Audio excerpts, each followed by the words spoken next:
Azad golden diamonds, Azad tower, Thazhepalam, Tirur. നാടിന്റെ നായകനാവാൻ ഇത്തവണ മത്സരരംഗത്തിറങ്ങിയിരിക്കുകയാണ് കീഴടത്തിൽ ഇബ്രാഹിം ഹാജി. മുസ്ലിം league Tirur municipal പ്രസിഡന്റായ ഇബ്രാഹിം ഹാജി ആദ്യമായാണ് തെരഞ്ഞെടുപ്പിൽ മത്സരിക്കുന്നത്. UDFന് നഗരസഭാ ഭരണം ലഭിച്ചാൽ അധ്യക്ഷ സ്ഥാനത്തേക്ക് എത്തുന്നതും ഇബ്രാഹിം ഹാജിയാവും. മുഴുവൻ വാർഡുകളിലും കരുത്തരായ സ്ഥാനാർത്ഥികളാണ് മത്സരിക്കുന്നതെന്നും വലിയ ഭൂരിപക്ഷത്തോടെ തന്നെ നഗരസഭാ ഭരണം നിലനിർത്തുമെന്നും ഇബ്രാഹിം ഹാജി പറഞ്ഞു.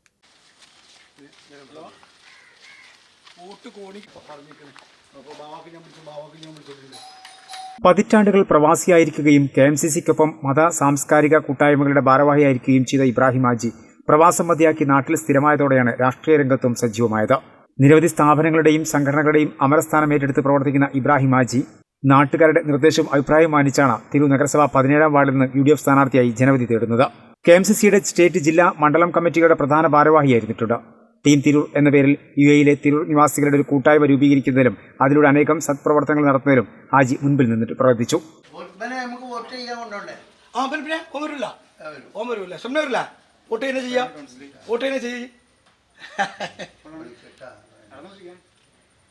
തെരഞ്ഞെടുപ്പിൽ ആദ്യമാണെങ്കിലും പല തെരഞ്ഞെടുപ്പുകൾക്കും നേതൃത്വം നൽകാൻ കഴിഞ്ഞതിന്റെ പരിചയ സമ്പത്തുമായാണ് ജനവിധി തേടുന്നതെന്ന് ഇബ്രാഹിം ഹാജി പറഞ്ഞു. തെരഞ്ഞെടുപ്പ് ആദ്യമായിട്ടാണ് തെരഞ്ഞെടുപ്പ് രംഗത്തേക്ക് വരുന്നത്. ഈ ഏകദേശം 8 വർഷം പോലെയായിട്ട് പാർട്ടി നേതൃസ്ഥാനത്തായിരുന്നു. അപ്പോൾ കഴിഞ്ഞ 2 ടൈം ഈ തദ്ദേശ സ്വയംഭരണ സ്ഥാപനങ്ങളിലേക്കുള്ള തെരഞ്ഞെടുപ്പും അതുപോലെ തന്നെ അസംബ്ലിയിലേക്കും പാർലമെൻറ്റിലേക്കും ഉള്ള തെരഞ്ഞെടുപ്പുകളൊക്കെ നിയന്ത്രിച്ചു.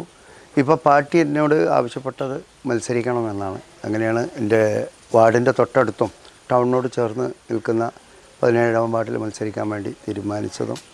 ഇവിടെ പ്രിയപ്പെട്ട സുഹൃത്തുക്കൾ ലീഡേഴ്സൊക്കെ ഈ വാർഡിൻ്റെ ഈ പ്രദേശത്തിൻ്റെ ആളുകളുണ്ട്. അവരുകൂടെ അഭ്യർത്ഥിച്ചതുകൊണ്ട് ഇവിടെ മത്സരിക്കാൻ തീരുമാനിച്ചു. പ്രിയപ്പെട്ട കുഞ്ഞിപ്പ മത്സരിക്കാൻ ഇവിടെ ഒരുങ്ങിയിരുന്നെങ്കിലും കൂടിയിട്ട് അദ്ദേഹം പാർട്ടി പറഞ്ഞപ്പോൾ എനിക്ക് വേണ്ടി മാറി തന്നതാണ്. മുസ്ലിം ലീഗ് മുനിസിപ്പൽ പ്രസിഡന്റ്, മണ്ഡലം, ജില്ലാ, സ്റ്റേറ്റ്, ദേശീയ കമ്മിറ്റികളുടെ കൗൺസിലർ, സുന്നി മഹല്ല് ഫെഡറേഷൻ ജില്ലാ treasurer, SYS municipal president, Pattikkad Jamianooriya, Darul Huda Islamic university തുടങ്ങിയ സ്ഥാപനങ്ങളുടെ മാനേജിംഗ് കമ്മിറ്റി അംഗം, വളാഞ്ചേരി മർക്കസ് തുടങ്ങിയ നിരവധി സ്ഥാപനങ്ങളുടെ ഭാരവാഹി സ്ഥാനം വഹിക്കുന്നുണ്ട്. കൂടാതെ സുപ്രഭാതം ദിനപത്രത്തിന്റെ ഡയറക്ടറും Shihab Thangal multi super speciality ഹോസ്പിറ്റലിന്റെ വൈസ് ചെയർമാൻ കൂടിയാണ്. മുഴുവൻ വാർഡുകളിലും കരുത്തരായ സ്ഥാനാർത്ഥികളാണ് ഇത്തവണ മത്സരിപ്പിക്കുന്നത്. വലിയ ഭൂരിപക്ഷത്തോടെ തന്നെ നഗരസഭാ ഭരണം നിലനിർത്തുമെന്നും ഇബ്രാഹിം ഹാജി പറഞ്ഞു. ശക്തമായ മത്സരം. നമ്മളെ സ്ഥാനാർത്ഥികളൊക്കെ ഒന്ന് പ്രത്യേകം മനസ്സിലാക്കേണ്ടത്, UDF സംവിധാനത്തിൽ മുസ്ലിം ലീഗ് ഈ തവണ യുവാക്കൾക്കാണ് പ്രാധാന്യം കൊടുത്തിട്ടുള്ളത്. എനിക്ക് തോന്നുന്നു 27 ആളുകളുടെ കൂട്ടത്തിൽ ഏറ്റവും പ്രായം കൂടിയാൽ ഞാൻ തന്നെ ഉള്ളൂ. ബാക്കിയൊക്കെ 40 വയസ്സിന് താഴെയുള്ള യുവാക്കൾ യൂത്ത് ലീഗിൻ്റെയും MSFൻ്റെ ഒക്കെ നേതൃത്വം വഹിക്കുന്ന ആളുകൾക്ക് പ്രാധാന്യം കൊടുത്തുകൊണ്ട് മറ്റൊരു പ്രാധാന്യം ഞങ്ങൾ പറയുന്നത്, ഞങ്ങളെ ഒരു ജനറൽ സീറ്റ്, ഒരു പാർട്ടി മത്സരിക്കുമ്പോൾ നിങ്ങൾക്കറിയാം, വനിതകൾക്കും പിന്നെ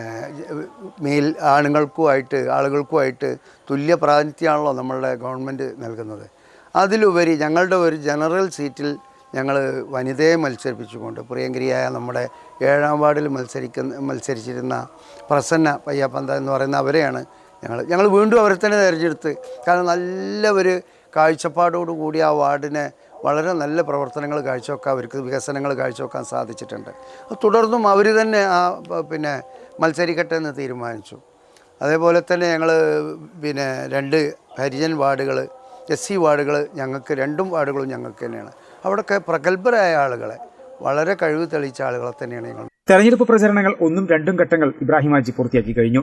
മറ്റു വാർഡുകളിലും തന്റെ സാന്നിധ്യം ഉറപ്പുവരുത്തുന്നുണ്ട്. വാർഡുകളിലെ ജനങ്ങൾക്ക് സുപരിചിതനാണ് ഇബ്രാഹിം ഹാജി. നേരത്തെ കാലത്ത്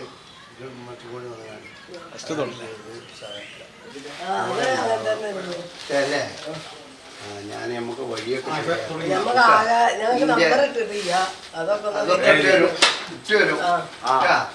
നമ്പറിട്ട് വരും. വഴിയാണ് ഇതിൻ്റെ പ്രാധാന്യം. ഒരു സുഖമില്ലാതായാലേ എടുത്തു കൊണ്ടുപോകണമല്ലോ, അതിനുള്ള സൗകര്യമാണ്. അതാണ് ഏറ്റവും പ്രാധാന്യം. ഈ കാര്യം ഇതിൻ്റെ മറുകാര്യം അതിൻ്റെ ഒരു ഞാൻ തോറ്റാലും ഒത്തു ചെയ്തിട്ടേ മടങ്ങുള്ളൂ. ആയിക്കോട്ടെ, അത് മതി. കൂടെ ഉണ്ടായാൽ മതി. 17-ാം വാർഡ് വാര്യത്തറ പ്രദേശമാണ്. ഇവിടെയൊക്കെ ചെറിയ 5 സെൻറ്റ് 10 സെൻറ്റ് വാങ്ങി വീട് വെച്ച് താമസിക്കുന്ന ആളുകളുണ്ട്. ഇവരെ സംബന്ധിച്ച് യഥാർത്ഥത്തിൽ ഇവർക്ക് ഒരു വഴി ഒരു വാഹനമായിട്ട് കൊണ്ടുപോവുക, അതുപോലെ തന്നെ ഒരു ബൈക്കായിട്ട് പോവുക, ഇങ്ങനെയൊക്കെയുള്ള വളരെ പ്രയാസം നിറഞ്ഞ ഏരിയയാണ്. ഇതിൻ്റെ ഈ കാടായിത്തോട് കഴിഞ്ഞ ദിവസം ഏകദേശം 2.5 കോടി രൂപയോളം ചിലവഴിച്ച് വർക്ക് ചെയ്തതിൻ്റെ തൊട്ടപ്പുറത്തും ഇതേ സ്ഥിതി തന്നെയാണ്. അപ്പോൾ അതിനൊക്കെ പരിഹാരം നമുക്ക് ഉണ്ടാക്കണം എന്നുള്ള ഒരു പൂർണ്ണ വിശ്വാസമുണ്ട്. അതിന് ഈ പ്രദേശത്തുകാർ കൂടെ നിൽക്കണം, വൻ ഭൂരിപക്ഷത്തിൽ വിജയിപ്പിക്കണം. അതുകൊണ്ട് തന്നെ വിജയം തനിക്ക് സുനിശ്ചിതമാണെന്ന വിശ്വാസത്തിലാണ് അദ്ദേഹം. തീർച്ചയായിട്ടും 30 സീറ്റിൻ്റെ അടുത്ത് UDF ഐക്യജനാധിപത്യ മുന്നണി തിരൂർ മുനിസിപ്പാലിറ്റിയിൽ വൻ വിജയത്തോടു കൂടി ഭരണം തുടർഭരണമായി മുന്നോട്ട് കൊണ്ടുപോകുമെന്നുള്ളത് പൂർണ്ണമായ ആത്മവിശ്വാസത്തോടു കൂടിയാണുള്ളത്.